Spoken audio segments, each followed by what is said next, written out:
Class 12 Hindi 100 marks का बहुत ही important model sheet लेके आया हूँ, तो आपको हाल में देखना जरूरी है, क्योंकि यहाँ से बहुत सारे क्वेश्चन आपको बोर्ड एग्जाम में डायरेक्टली पूछे जाने वाले हैं। तो आपको बिल्कुल भी क्वेश्चन को मिस नहीं करना है, आपको सारे क्वेश्चन को देखना है और साथ साथ में आपको आंसर बता देना है कौन सा ऑप्शन करेक्ट होगा। जी हाँ, अगर आपको क्लास अच्छी लगे तो आपको लाइक कर देना, अपने दोस्तों में आपको शेयर कर देना, और जो भी स्टूडेंट इस चैनल पर नहीं आ रहा है चैनल को सब्सक्राइब करके बेल आइकन प्रेस कर लेना, ताकि जितनी भी क्लासेस हो सबका नोटिफिकेशन आपको टाइम पे मिल सके और आप टाइम पे क्लास को अटेंड कर सके। जी हाँ, और जिन्होंने अब तक टेलीग्राम चैनल में नहीं जुड़ा है तो मैंने लिंक डिस्क्रिप्शन में डाल दिया, आपको लिंक को क्लिक करके जुड़ जाना, और जो भी डाउट्स हो जो भी क्वेश्चन वहाँ से आप क्लियर कर सकते हैं और वहाँ से आप डायरेक्टली क्लास में ज्वाइन हो सकते हैं। जी हाँ, तो यहाँ पे हम लोग फर्स्ट क्वेश्चन को देखेंगे और आप लोग साथ साथ में आंसर बताते चलेगा कौन सा ऑप्शन करेक्ट होगा। तो वेरी गुड। तो क्वेश्चन नंबर में क्या बोला जा रहा है, तुलसीदास ने अपने युग की किन दो साहित्यिक भाषाओं को अपनाया है। जी हाँ, कितनी कौन सी दो साहित्यिक भाषा है जिसको उन्होंने अपनाया है, यहाँ पे आपको राइट आंसर बताने हैं। Very good. यहाँ पे 1 का right answer option number C बिल्कुल करेक्ट हो जाएगा। देखिए, अवधी और ब्रज भाषा। चलिए आप क्वेश्चन नंबर 2 को देख लीजिए और साथ साथ में आंसर बताते चलेगा कौन सा ऑप्शन करेक्ट होगा। Very good. क्वेश्चन नंबर 2 भी स्क्रीन पे आ चुका है। क्या बोला जा रहा है, जूठन शीर्षक आत्मकथा के लेखक कौन है। जी हाँ, तो कौन इस शीर्षक यानी जूठन शीर्षक आत्मकथा के लेखक है, यहाँ पे आपको राइट आंसर बताने हैं। यहाँ पे ऑप्शन नंबर ए बिल्कुल करेक्ट हो जाएगा। देखिए,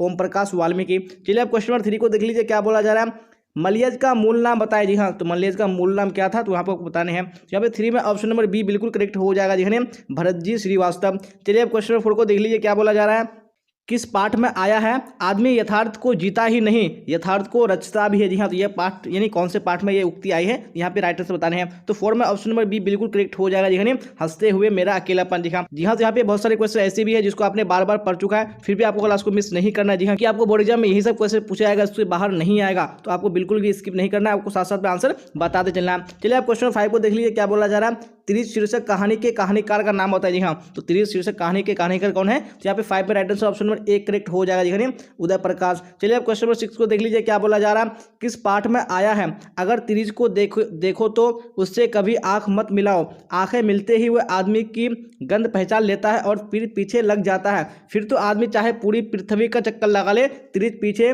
पीछे आता है। जी हाँ, तो ये किस पाठ में आया है, तो 6 में ऑप्शन नंबर डी बिल्कुल करेक्ट हो जाएगा, नहीं त्रिज पाठ में आया है। चलिए अब क्वेश्चन नंबर 7 को देख लीजिए। क्या बोला जाए 7 में, जय कृष्ण मूर्ति क्या थे। जी हाँ, तो जय कृष्ण मूर्ति क्या थे, यहाँ पे आपको राइट आंसर बताने हैं। तो 7 में ऑप्शन नंबर सी बिल्कुल करेक्ट हो जाएगा, नहीं विश्व शिक्षक थे। चलिए अब क्वेश्चन नंबर 8 में देख लीजिए। क्या बोला जा रहा है, किस खंड की प्रस्तावना में कहा गया है, भिगो दूंगी अग जग के छोर। जी हाँ, कौन से खंड की प्रस्तावना कहा गया है, यहाँ पे ऑप्शन नंबर यानी काव्य खंड बिल्कुल करेक्ट हो जाएगा। चलिए अब क्वेश्चन नंबर 9 को देख लीजिए। क्या बोला जा रहा है 9 में, कडबक शीर्षक कविता के किसने लिखी है। जी हाँ, तो किसने लिखी है, कडबक। तो यहाँ पे 9 में right answer option number A correct हो जाए, मलिक मोहम्मद जायसी। चलिए अब क्वेश्चन नंबर 10 को देख लीजिए। क्या बोला जाए 10 में, राइट आंसर बताइए कौन सा ऑप्शन करेक्ट होगा, किसने लिखा है, भोजन करी नंद अचमन लिन्हे मांगत सूर जुठनिया। जी हाँ, तो ये किसने लिखा है, यहाँ पे 10 में ऑप्शन नंबर सी बिल्कुल करेक्ट हो जाएगा, सूरदास ने लिखा है। चलिए अब क्वेश्चन नंबर 11 को देख लीजिए। क्या बोला जा रहा है, सूरदास के दीक्षा गुरु कौन थे। जी हाँ, तो कौन सूरदास के दीक्षा गुरु थे, यहाँ पे ऑप्शन नंबर ए बिल्कुल करेक्ट हो जाएगा, महाप्रभु वल्लभाचार्य।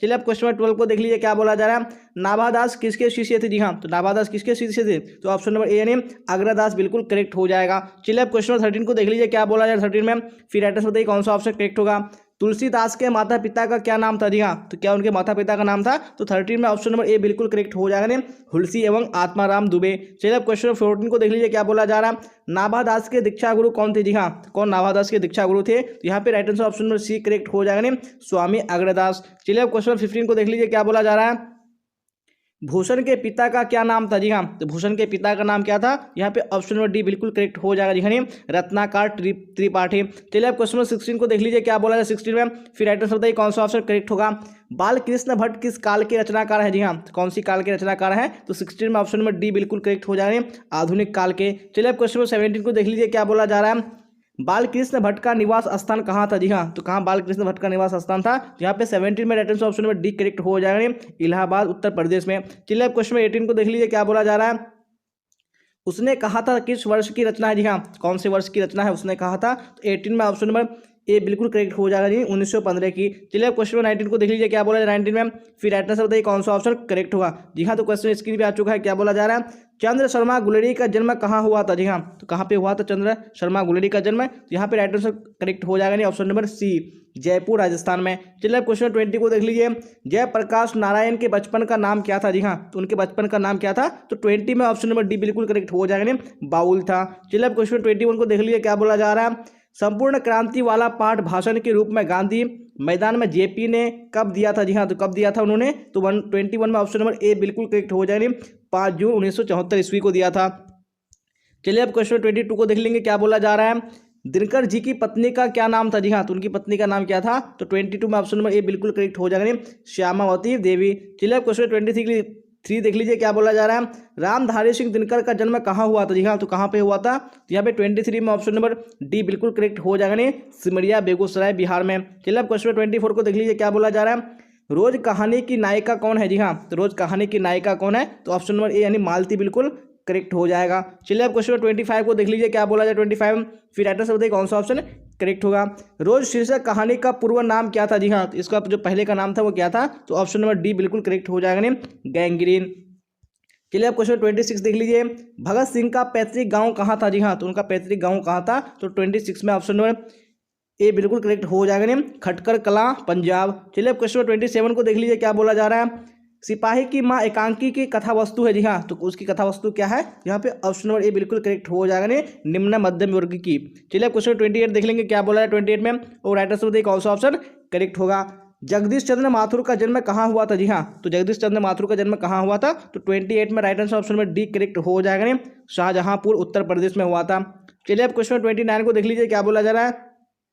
सिपाही की माँ एकांकी के एकांकीकार का नाम बताया। जी हाँ, तो इसके एकांकीकार कौन है। तो 29 में ऑप्शन नंबर ए बिल्कुल करेक्ट हो जाएगा, नहीं मोहन काकेश। चलिए अब क्वेश्चन नंबर 30 को देख लीजिए, क्या बोला जा रहा है। किस पात्र का कथन है, भैया मेरे लिए जो कड़े लाएंगे वे तारू और बंतु के कड़ों से भी अच्छे होंगे। जी हाँ, तो ये किस पात्र का कथन है। तो 30 में ऑप्शन नंबर ए बिल्कुल करेक्ट हो जाएगा, नहीं मुन्नी का पात्र, यानी मुन्नी ने कहा था। चलिए अब क्वेश्चन 31 को देख लेंगे, क्या बोला जाए 31 है। राइट आंसर बताइए कौन सा ऑप्शन करेक्ट होगा। कवित्त शीर्षक पाठ के रचयिता कौन है। जी हाँ, कौन कवित्त शीर्षक पाठ के रचयिता है। तो 31 में right answer option number A correct हो जाएगा, नहीं भूषण। चलिए अब क्वेश्चन 32 को देख लीजिए, क्या बोला जा रहा है। तुमुल कोलाहल कलह में शीर्षक कविता के कवि का नाम लिखे। जी हाँ, कौन इसके कवि है। तो 32 में राइट आंसर करेक्ट हो जाएगा, नहीं ऑप्शन नंबर ए यानी जयशंकर प्रसाद। चलिए अब क्वेश्चन 33 को देख लीजिए, क्या बोला जा रहा है।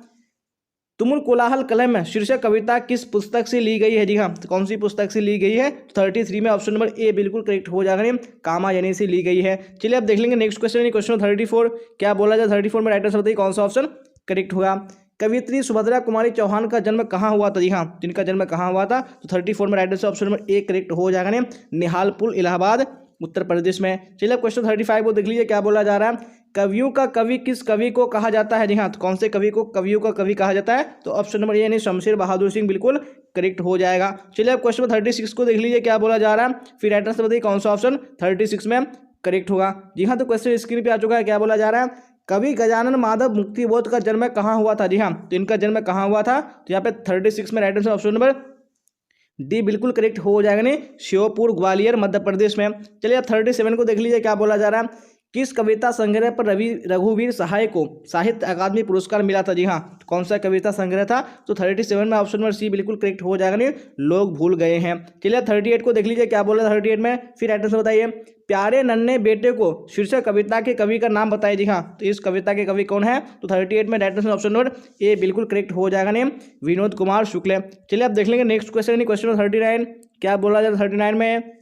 कवि विनोद कुमार शुक्ल का निवास कहाँ है। जी हाँ, तो इनका निवास स्थान कहाँ है। तो 39 में ऑप्शन नंबर डी बिल्कुल करेक्ट हो जाएगा, नहीं रायपुर छत्तीसगढ़ में। चलिए क्वेश्चन 40 को देख लीजिए, क्या बोला जा रहा है। इतने पास अपने शीर्षक संकलन किस कवि के द्वारा लिखा गया। जी हाँ, कौन से कवि के द्वारा लिखा गया है। तो 40 में right answer option number D बिल्कुल करेक्ट हो जाएगा, नहीं शमशेर बहादुर सिंह द्वारा। चलिए क्वेश्चन 41 को देख लीजिए, क्या बोला जा रहा है। किस कवि ने लिखा है खेत रहने वालों की सूची और प्रकाशित है। जी हाँ, तो कौन से कवि ने लिखा है। तो 41 में ऑप्शन नंबर बी बिल्कुल करेक्ट हो जाएगा, अशोक वाजपेयी ने। चलिए अब देख लेंगे नेक्स्ट क्वेश्चन, क्वेश्चन 42, क्या बोला जाए 42 में राइट आंसर बताइए कौन सा ऑप्शन करेक्ट होगा। कवि ज्ञानेंद्र पति का निवास स्थान कहाँ है। जी हाँ, इनका निवास स्थान कहाँ है। तो 42 में right answer option number A बिल्कुल करेक्ट हो जाएगा, वाराणसी उत्तर प्रदेश में। चलिए अब क्वेश्चन 43 को देख लीजिए, क्या बोला जा रहा है। किस पाठ में आया है कि आवाज़ भी नहीं आती यहाँ तक ना आवाज़ की रोशनी की आवाज़। जी हाँ, तो ये किस पाठ में आया है। तो 43 में ऑप्शन नंबर सी बिल्कुल करेक्ट हो जाएगा, नहीं गांव का घर में। चलिए क्वेश्चन 44 को देख लीजिए, क्या बोला जा रहा है। कलर की मौत शीर्षक कहानी के रचयिता का नाम बताएं। जी हाँ, कौन इसके रचयिता है। तो 44 में right answer option number B correct हो जाएगा, अंतोन चेखव। चलिए अब क्वेश्चन 45 देख लेंगे, क्या बोला जाए 45 में। फिर राइट आंसर बताइए कौन सा ऑप्शन करेक्ट होगा। गाई डी मोपासा का जीवन काल बतावा है। जी हाँ, तो इनका जीवन काल क्या है? तो 45 में ऑप्शन नंबर डी बिल्कुल करेक्ट हो जाएगा। नहीं 1850 से 1893 ईस्वी। चलिए अब देख लीजिए नेक्स्ट क्वेश्चन। क्वेश्चन 46 क्या बोला जा रहा है? घुटने टेकना मुहावरे का अर्थ है। जी हाँ, तो इस मुहावरे का अर्थ क्या है? तो 46 में ऑप्शन नंबर ए बिल्कुल करेक्ट हो जाएगा। नहीं हार मानना। चलिए क्वेश्चन 47 को देख लीजिए क्या बोला जा रहा है? समाज शब्द का विशेषण है। जी हाँ, क्या समाज शब्द का विशेषण है? तो 47 में ऑप्शन नंबर ए बिल्कुल करेक्ट हो जाएगा। नहीं सामाजिक। जी हाँ, अगर आपने अभी तक क्लास को लाइक नहीं किया तो लाइक कर दिए और अपने दोस्तों में आपको शेयर कर देना ताकि आपका फ्रेंड भी क्लास का बेनिफिट उठा पाए। जी हाँ, अभी आपको क्लास के लास्ट तक बने रहना है क्योंकि हम लोग अभी 100 क्वेश्चन कवर करेंगे और आपको साथ साथ में आंसर सारे क्वेश्चन का बताते चलना है कौन सा ऑप्शन करेक्ट होगा। चलिए तो क्वेश्चन 48 भी स्क्रीन पे आ चुका है। क्या बोला जा रहा है?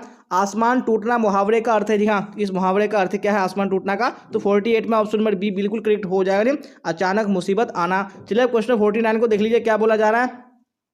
छठी का दूध याद आना। जी हाँ, छठी का दूध आना का याद आने का मतलब क्या हो जाएगा? तो 49 में ऑप्शन नंबर बी बिल्कुल करेक्ट हो जाएगा। अत्यधिक कठिन होना। चलिए क्वेश्चन 50 को देख लीजिए क्या बोला जा रहा है?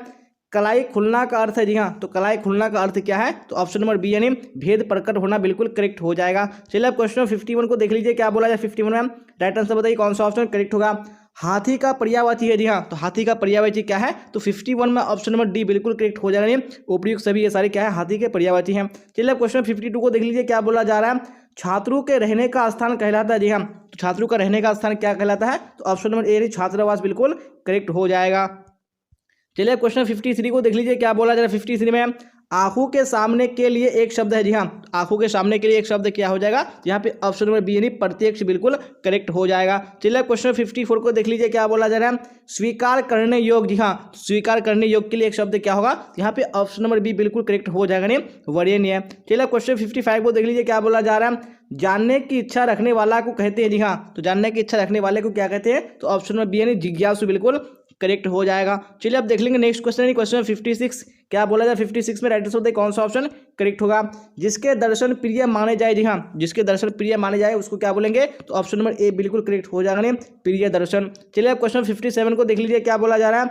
लंबोदर कौन सा समास है? जी हाँ, तो लंबोदर कौन सा समास है? तो ऑप्शन नंबर सी यानी बहुब्रीहि समास बिल्कुल करेक्ट हो जाएगा। चलिए क्वेश्चन 58 को देख लीजिए क्या बोला जा रहा है? हाथ पैर कौन समास है? जी हाँ, तो हाथ पैर कौन समास है? तो 58 में ऑप्शन नंबर ए यानी द्वंद्व बिल्कुल करेक्ट हो जाएगा। चलिए अब देख लेंगे नेक्स्ट क्वेश्चन यानी क्वेश्चन नंबर 59 क्या बोला जाए? 59 में राइट आंसर बताइए। राजकुमार में कौन समास है? जी हाँ, तो राजकुमार में कौन सा समास है? तो ऑप्शन नंबर बी यानी तत्पुरुष समास बिल्कुल करेक्ट हो जाएगा। चलिए क्वेश्चन नंबर 60 को देख लीजिए क्या बोला जा रहा है? गगनचुंबी कौन सा समास है? जी हाँ, तो गगनचुंबी कौन सा समास है? तो 60 में ऑप्शन नंबर ए बिल्कुल करेक्ट हो जाएगा। दिखाइए तत्पुरुष समास है। चलिए अब क्वेश्चन नंबर 61 को देख लीजिए क्या बोला जा रहा है? आलसी का विलोम है। जी हाँ, तो आलसी का विलोम क्या हो जाएगा? तो 61 में ऑप्शन नंबर सी बिल्कुल करेक्ट हो जाएगा। नहीं आलसी का परिश्रमी। चलिए अब क्वेश्चन नंबर 62 को देख लीजिए क्या बोला जाए? 62 में राइट आंसर बताइए। ज्ञात का विलोम है। जी हाँ, तो ज्ञात का विलोम क्या हो जाएगा? तो यहाँ पे ऑप्शन नंबर बी यानी अज्ञात बिल्कुल करेक्ट हो जाएगा। चलिए अब क्वेश्चन नंबर 63 को देख लीजिए क्या बोला जाए? 63 में अनुराग का विलोम है। जी हाँ, तो अनुराग का विलोम क्या हो जाएगा? तो यहाँ पे ऑप्शन नंबर बी बिल्कुल करेक्ट हो जाएगा। अनुराग का विराग। चलिए अब क्वेश्चन नंबर 64 देख लीजिए क्या बोला जा रहा है?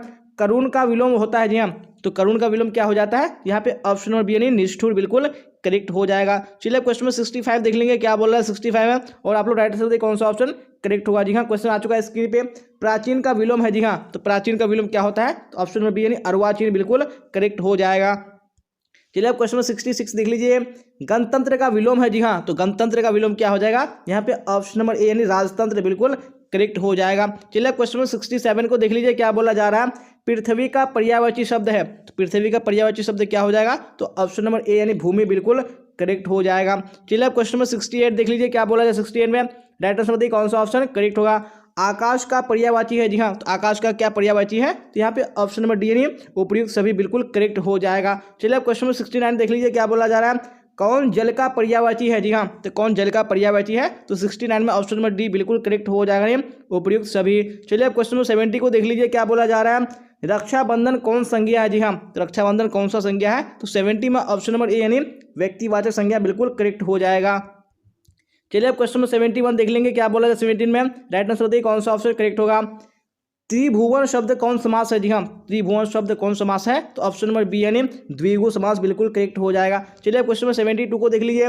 चीड़ी मार में समास है जी हाँ, तो चीड़ी मार में कौन सा समास है, तो 72 में ऑप्शन नंबर बी बिल्कुल करेक्ट हो जाएगा नहीं, तत्पुरुष समास है। चलिए अब क्वेश्चन 73 के देख लीजिए क्या बोला जा रहा है। बेईमान शब्द की प्रकृति है जी हाँ, तो ये कैसी प्रकृति है बेईमान शब्द की, तो ऑप्शन नंबर ए बिल्कुल करेक्ट हो जाएगा जी हाँ, विदेशज। चलिए अब देख लेंगे नेक्स्ट क्वेश्चन, क्वेश्चन 74 क्या बोला जाए 74 में राइट आंसर बताइए कौन सा ऑप्शन करेक्ट होगा। विशेषण के कितने भेद होते हैं जी हाँ, तो विशेषण के कितने भेद होते हैं, तो ऑप्शन नंबर बी यानी 4 बिल्कुल करेक्ट हो जाएगा। चलिए अब क्वेश्चन 75 को देख लीजिए क्या बोला जा रहा है। भाषण के लिए उपयुक्त विशेषण क्या होगा जी हाँ, कौन सा विशेषण भाषण के लिए उपयुक्त होगा, तो ऑप्शन नंबर ए यानी ओजस्वी बिल्कुल करेक्ट हो जाएगा। चलिए अब क्वेश्चन 76 को देख लीजिए क्या बोला जा रहा है। कक्षा में डैश छात्रों की कमी नहीं जी हाँ, यहाँ पे क्या आएगा खाली स्थान में, तो 76 में ऑप्शन नंबर डी बिल्कुल करेक्ट हो जाएगा, नहीं आलसी छात्रों की कमी नहीं। चलिए अब क्वेश्चन 77 को देख लीजिए क्या बोला जाए 77 में। ग्राम शब्द का विशेषण है जी हाँ, तो ग्राम शब्द का विशेषण क्या हो जाएगा, तो ऑप्शन नंबर बी यानी ग्रामीण बिल्कुल करेक्ट हो जाएगा। चलिए क्वेश्चन 78 देख लीजिए क्या बोला जा रहा है। देह कौन लिंग है जी हाँ, देह कौन सा लिंग है, तो 78 में ऑप्शन नंबर बी बिल्कुल करेक्ट हो जाएगा, नहीं पुल्लिंग है। चलिए अब 79 को देख लीजिए क्या बोला जा रहा है। आयु कौन लिंग है जी हाँ, तो आयु कौन सा लिंग है, तो यहाँ पे राइटर से बताने कौन सा करेक्ट होगा, तो यहाँ पे ऑप्शन नंबर बी बिल्कुल करेक्ट हो जाएगी, यानी स्त्रीलिंग है। चलिए अब क्वेश्चन में 80 देख लेंगे क्या बोला जाए 80 में राइट आंसर बताइए कौन सा ऑप्शन करेक्ट होगा। खटिया कौन लिंग है जी हाँ, तो खटिया कौन सा लिंग है, तो 80 में ऑप्शन नंबर ए बिल्कुल करेक्ट हो जाएगा, नहीं स्त्रीलिंग है। चलिए अब क्वेश्चन में 81 को देख लीजिए क्या बोला जा रहा है। निष्कासन में उपसर्ग बताया जी हाँ, तो निष्कासन में कौन सा उपसर्ग है, तो 81 में ऑप्शन नंबर सी बिल्कुल करेक्ट हो जाएगा, नहीं निस। चलिए क्वेश्चन 82 को देख लीजिए क्या बोला जा रहा है। अपमान में उपसर्ग बताया जी हाँ, तो अपमान में कौन सा उपसर्ग है, तो 82 में ऑप्शन नंबर डी बिल्कुल करेक्ट हो जाएगा, नहीं अप। चलिए अब देख लेंगे नेक्स्ट क्वेश्चन, क्वेश्चन 83 क्या बोला जाए 83 में राइट आंसर बताइए कौन सा ऑप्शन करेक्ट होगा।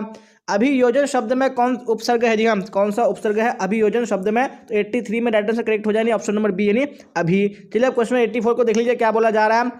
प्रकाशित में कौन सा प्रत्यय है जी हाँ, तो कौन सा प्रत्यय है प्रकाशित में, 84 में ऑप्शन नंबर ए बिल्कुल करेक्ट हो जाएगा, नहीं इत। चलिए क्वेश्चन 85 को देख लीजिए क्या बोला जा रहा है। विभागीय शब्द में प्रत्यय है जी हाँ, तो विभागीय शब्द में कौन सा प्रत्यय है, तो 85 में ऑप्शन नंबर ए बिल्कुल करेक्ट हो जाएगा, नहीं ये। चलिए हम देख लेंगे नेक्स्ट क्वेश्चन, क्वेश्चन में 86 क्या बोला जाए 86 में राइट आंसर बताइए कौन सा ऑप्शन करेक्ट होगा। जुर्माना में प्रत्यय होता है जी हाँ, तो जुर्माना में कौन सा प्रत्यय है, 86 में ऑप्शन नंबर बी बिल्कुल करेक्ट हो जाएगा, नहीं आना। चलिए अब क्वेश्चन में 87 को देख लीजिए क्या बोला जा रहा है। मधुरिमा में प्रत्यय बताया जी हाँ, तो मधुरिमा में कौन सा प्रत्यय है, तो 87 में ऑप्शन नंबर सी यानी ईमा बिल्कुल करेक्ट हो जाएगा। चलिए अब क्वेश्चन में 88 को देख लीजिए क्या बोला जा रहा है। त्रिलोक शब्द कौन समास है जी हाँ, तो त्रिलोक शब्द कौन सा समास है, तो 88 में ऑप्शन नंबर बी यानी द्विगु समास बिल्कुल करेक्ट हो जाएगा। चलिए अब देख लीजिए नेक्स्ट क्वेश्चन, क्वेश्चन में 89 क्या बोला जा रहा है। जो स्त्री अभिनय करती हो उसके लिए एक शब्द है जी हाँ, उसके लिए कौन सा एक शब्द है, तो ऑप्शन नंबर सी बिल्कुल करेक्ट हो जाएगा, अभिनेत्री। चलिए आप देख लेंगे नेक्स्ट क्वेश्चन, क्वेश्चन 90 और आप लोग साथ साथ में आंसर बताइए 90 में कौन सा ऑप्शन करेक्ट होगा। वेरी गुड क्वेश्चन स्क्रीन पे आ चुका है, क्या बोला जा रहा है। कुर्सी शब्द संज्ञा है जी हाँ, तो कुर्सी शब्द कौन सा संज्ञा है, तो 90 में ऑप्शन नंबर बी बिल्कुल करेक्ट हो जाएगा, जातिवाचक संज्ञा है जी हाँ। क्वेश्चन 91 को देख लीजिए क्या बोला है 91 में। दहेज का लिंग निर्णय करे जी हाँ, तो दहेज कौन सा लिंग है, तो 91 में ऑप्शन नंबर सी यानी पुल्लिंग बिल्कुल करेक्ट हो जाएगा। चलिए क्वेश्चन 92 को देख लीजिए क्या बोला जा रहा है। छात्रावास का लिंग निर्णय करे जी हाँ, छात्रावास का लिंग कौन सा हो जाएगा, तो 92 में ऑप्शन नंबर सी यानी पुल्लिंग बिल्कुल करेक्ट हो जाएगा। चलिए आप देख लेंगे नेक्स्ट क्वेश्चन, क्वेश्चन 93 क्या बोला जा रहा है। बाल का लिंग निर्णय करें जी हाँ, तो बाल कौन सा लिंग है, तो 93 में ऑप्शन नंबर बी यानी पुल्लिंग बिल्कुल करेक्ट हो जाएगा। चलिए क्वेश्चन 94 को देख लीजिए क्या बोला जा रहा है। सदाचार का संधि विच्छेद है जी हाँ, सदाचार का संधि विच्छेद क्या हो जाएगा, तो यहाँ पे 94 में ऑप्शन नंबर बी यानी सतजोड़ आचार बिल्कुल करेक्ट हो जाएगा। चलिए अब देख लेंगे नेक्स्ट क्वेश्चन 95 क्या बोला जा रहा है। विद्यालय का संधि विच्छेद है जी हाँ, तो विद्यालय का संधि विच्छेद क्या है, तो 95 में right answer option number B बिल्कुल करेक्ट हो जाएगा, नहीं विद्याजुर आलय। चलिए अब देख लेंगे क्वेश्चन नंबर 96 क्या बोला जाए 96 में राइट आंसर बताइए कौन सा ऑप्शन करेक्ट होगा। उद्घाटन का संधि विच्छेद है जी हाँ, तो उद्घाटन का संधि विच्छेद क्या हो जाएगा, तो ऑप्शन नंबर सी यानी उत्तजोड़घाटन बिल्कुल करेक्ट हो जाएगा। चलिए अब क्वेश्चन 97 को देख लीजिए क्या बोला जा रहा है। अन्वेषण का संधि विच्छेद है जी हाँ, तो अन्वेषण का संधि विच्छेद क्या हो जाएगा, तो ऑप्शन नंबर सी यानी अनुजोड़ एशन बिल्कुल करेक्ट हो जाएगा। चलिए क्वेश्चन 98 को देख लीजिए क्या बोला जा रहा है। जगदम्बा का संधि विच्छेद है जी हाँ, तो जगदम्बा का संधि विच्छेद क्या हो जाएगा, तो 98 में ऑप्शन नंबर बी यानी जगत जोड़ अम्बा बिल्कुल करेक्ट हो जाएगा। चलिए अब देख लेंगे नेक्स्ट क्वेश्चन, क्वेश्चन 99 क्या बोला जा रहा है। बेईमान शब्द में उपसर्ग है जी हाँ, कौन सा बेईमान शब्द में उपसर्ग है, तो 99 में ऑप्शन नंबर सी बिल्कुल करेक्ट हो जाएगा दिखाने बे। चलिए अब क्वेश्चन 100 को देख लीजिए क्या बोला जा रहा है। सुकर्म में उपसर्ग बताया। जी हाँ, तो सुकर्म में कौन सा उपसर्ग है, यहाँ पे आपको राइट आंसर बताना है कौन सा ऑप्शन करेक्ट होगा। जी हाँ, तो यहाँ पे 100 में ऑप्शन में ए बिल्कुल करेक्ट हो जाएगा नहीं, सु। जी हाँ, तो हम लोगों ने इंपॉर्टेंट मॉडल शीट हिंदी का कंप्लीट कर लिया। अगर आपने पूरे क्लास को नहीं किया तो आपको पूरे क्लास को कर लेना। जी हाँ, क्योंकि हम लोग इस क्लास में जितने भी क्वेश्चन कवर किए ये सारे ही क्वेश्चन आपके बोर्ड एग्जाम के लिए काफी इंपॉर्टेंट है। आपको यहाँ से बहुत सारे क्वेश्चन बोर्ड एग्जाम में डायरेक्टली पूछे जाने वाले हैं, तो आपको क्लास को मिस नहीं करना है। अगर आपको क्लास अच्छी लगी हो तो आपको लाइक कर देना, अपने दोस्तों में आपको शेयर कर देना है, और जो भी स्टूडेंट इस चैनल पर नहीं आ रहे हैं चैनल को सब्सक्राइब करके बेल आइकन को प्रेस कर लेना, ताकि जितनी भी क्लासेस हो सबका नोटिफिकेशन आपको टाइम पे मिल सके और आप टाइम पे क्लास को अटेंड कर सके। जी हाँ, और मैंने सारे सब्जेक्ट का जो 10 ईयर्स प्रीवियस क्वेश्चन बैंक है वो अपलोड कर दिया, तो आपको सारे सब्जेक्ट का देख लेना। जी हाँ, तो आपको चैनल के प्लेलिस्ट में जाके देख लेना है। मैंने home science, geography, political science, history जो 10 ईयर्स का क्वेश्चन बैंक है वो अपलोड कर लिया, तो आपको हाल में देखना जरूरी है। जी हाँ, क्योंकि अब जो आपको एग्जाम में क्वेश्चन पूछे जाते हैं वो 10 ईयर्स प्रीवियस क्वेश्चन बैंक से ही पूछे जाते हैं, इसलिए आपके लिए काफी जरूरी है, तो आपको देख लेना है। तो कमेंट बॉक्स में ये भी बताइएगा कि आप लोगों ने कितने क्वेश्चन का आंसर करेक्ट किया। जी हाँ, और जिन्होंने अब तक टेलीग्राम चैनल में नहीं जुड़ा है तो लिंक को क्लिक करके जुड़ जाना है। मैंने डिस्क्रिप्शन में लिंक डाल दिया और मैंने लाइव कमेंट भी पिन कर दिया, वहां से आप डायरेक्टली जुड़ सकते हैं और जो भी डाउट्स जो भी क्वेश्चन वहां से आप डायरेक्टली क्लियर कर सकते हैं। जी हाँ, और वहां से आप डायरेक्टली क्लास में ज्वाइन भी हो सकते हैं। जी हाँ, तो आज की क्लास में बस इतना ही। यहाँ तक पढ़ने के लिए आप सबका धन्यवाद। फिर मिलेंगे हम लोग अगली क्लास में। Till then bye bye, tata, see you on the next class.